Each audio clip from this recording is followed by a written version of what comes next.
Welcome back to Success Leaves Clues. What I want you to do, if you enjoy this podcast, go ahead and hit that follow button. Or if you already follow it, share this episode with somebody. Or send me some feedback at john@jonkarcich.com. That's Jon. I want you to think about scripting your story. And I want you to understand that you got to think about what might happen before it happens. That's called being prepared. So if you're going out on a baseball field, I'm assuming here that I'm talking to an athlete. You're an athlete. We're going out for a game. And we talk about the situations that could come up. And we say, all right, hey, you're on the mound today. You're the starting pitcher. All right, hey, what's our plan? What's our game plan of attack that we want to execute? Okay.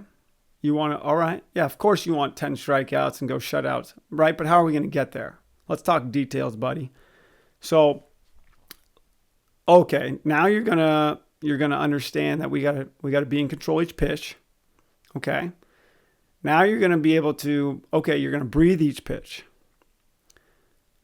Oh, when the umpire screws you, you're gonna take a step off and a breath. Got it. Okay. What is that gonna help you with? All right, understood. Understand that's gonna help you turn the page, get to the next one. Awesome.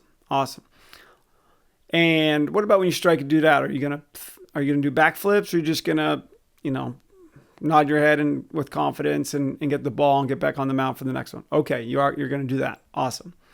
What about when the umpire tries to screw you and he doesn't call your pitch that you threw right where you wanted to? He doesn't call it a strike. What are you going to do? Are you going to complain and palm up and ask him if it's up or down or out or in, whatever? Are you going to listen to the fans complain and get sucked into that trap? No, you're not. Okay, got it. Oh, you're just going to take a breath, get to the next pitch. It doesn't matter. You don't need that one. Just go ahead and throw that pitch again. Stay consistent. Make small adjustments. Got it. Awesome.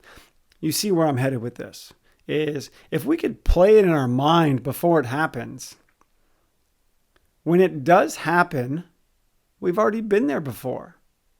We've talked about this before a few weeks back. Things happen twice. Remember the story where I was hitting leadoff and I visualized hitting a leadoff home run and it felt like I was floating around the bases? Yeah, that story. Go back and look at that one. Things happen twice. So I want you to start scripting your day. I want you to start scripting the game, your practice, your workouts. Because when we follow a script, it feels good to execute something. But here's the deal. These aren't always feel-good stories. You got to be realistic. And this is the biggest takeaway from this is script that good story, but also script that scary story. Yeah, the scary one too, to where you might be thinking, shoot, what if I got shelled in the first inning? How am I going to respond to that?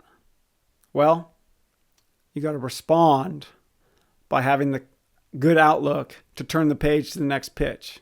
Because if you get caught up in the emotion of that without scripting it or playing it through or thinking about what might happen, then all of a sudden you're going to become emotional on the mound. We talked about that the last episode is don't be emotional, right? Stay even keel. So be more prepared as you're going into it. Yes, focus on the good, but also be realistic that something good might not happen. But respond to it before it happens so that when it does happen, you've been there before. Because remember, things happen twice. First in your mind and then in real life. And your body doesn't know, based off that mind movie, what is real and what is not. So play it first. Let that movie play out. Go get them. Control what you can. See it happen first.